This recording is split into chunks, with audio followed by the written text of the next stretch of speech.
Ladies and gentlemen, welcome back to the channel. It is no secret to viewers of the channel that my love for The Last of Us Part 2 is minimal at best.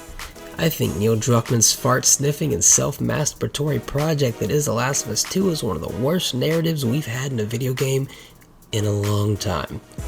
So let that set the tone and your expectations for this video. On the other hand, my love for The Last of Us is massive. I think Bruce Straley and Neil Druckmann struck gold with their narrative, and while the gameplay is slightly dated by today's standards and the graphics relatively so, the PS4 remaster holds up tremendously to this day and is a fine way, and the way I recommend any newcomers to the series to experience it even after the remake releases. Please don't let me undersell my love for the first game. When I tell you that I used to stay awake and beat this game, I think it took 2 nights at my uncle's house that I stood on my feet and beat this game on PS3. And it was everything that I wanted. It was my favorite game for a long time. I think I was maybe 14 years old. It seems like a lifetime ago.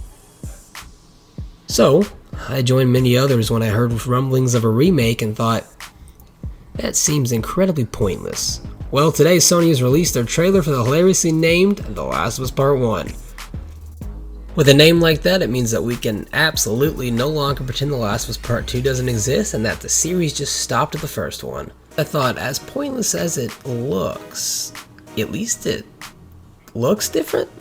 Don't get me wrong, it definitely looks better. I'd be a fool to pretend that it doesn't look 10 times better.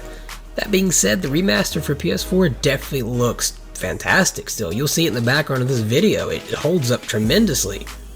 The gameplay improvements coming from its bastard sister Part 2 is a nice touch, right? Well, yeah, although again, not particularly needed. I don't think the first one really needs Joel crawling around and jumping over shit. It holds up. I mean, it's fine. Like, it absolutely is well done still. There's a reason a lot of people still consider it a masterpiece. I thought to myself, well, I'll probably pick it up and give it a shot as long as they don't butcher the story to make it fit more thematically with the "My Revenge Bad" theme of the second game.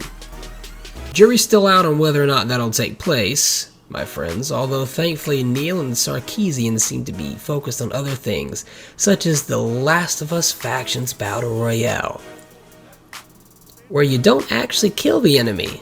You kill everyone else, then when the last 2 players are left, they fucking spare each other, then hold hands, walking off into the sunset. Don't forget, My Revenge Bad. So imagine my surprise when I find out this remake of a remaster costs $70 goddamn dollars. Ladies and gentlemen, this is not worth $70. In no goddamn world is this polished re-release worth $70. I don't care if you can feel Joel's bulge with the haptic feedback on the fucking DualSense, or if the controller squirts piss on you every time Joel mansplains to Ellie how to survive. I would consider $40 still a bit on the high side. This is Sony being scummy as fuck and trying to cash in on the show coming next year. But wait, if you're not satisfied overpaying for the $70, you can opt in for the Digital Deluxe for only $10 more, and you'll get yourself a couple weapon upgrades, some weapon skins in a fucking single player game, and a fucking filter? There's an exclusive filter, everyone. Pre-order now. But wait, if you really want to suck Sony's scummy cock, you can opt for the Firefly Edition and get all those early upgrades, that enticing filter, and those single player weapon skins, and a couple comics and a steelbook. Man, did they try and justify that price. Please, dear viewers, don't think for 1 second that I have an issue with them remaking The Last of Us. Do I think it's pretty pointless? Yeah, I don't really think it needs it. I think it runs just fine, looks great, still plays fantastic. But hey, there have been worse choices in the gaming world. Looking at you, The Last of Us 2. No, I have an issue with them remaking it, then charging an insane amount of money for what basically amounts to a new coat of paint and gameplay improvements. Now hear me out, if they had maybe added a new DLC showing Joel and Ellie between The Last of Us 1 and 2, then sure, justify that price tag. But no, we get some weapon skins, and there's some supplement upgrades so you can skip some of the grind. I mean, don't get me wrong, they put work into the graphics and some of the gameplay, but they didn't add anything.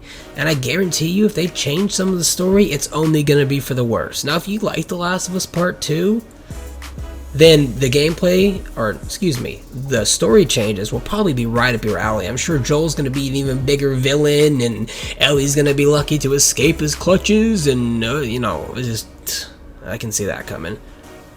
Let me ask you a question. What's worse than a pointless remake? A pointless remake that costs $70 to $100 goddamn dollars. That's how much the Firefly edition is, by the way. $100 for a re-release.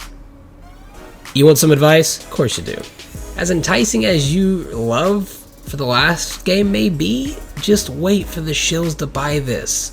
Run through the campaign, then resell it on various sites. I give it a week before copies show up on eBay and Facebook Marketplace for cheaper. If you find yourself foaming at the mouth to get scammed, remember, you've played this game before. And there's nothing substantial, nothing new they've added. Ladies and gentlemen, that's all I've got for you today. Please, I'm begging you, as this person that you don't even know, listen to me. Don't pay $70 for this or $100. That's the only way Sony's gonna learn to not do more of this scummy shit.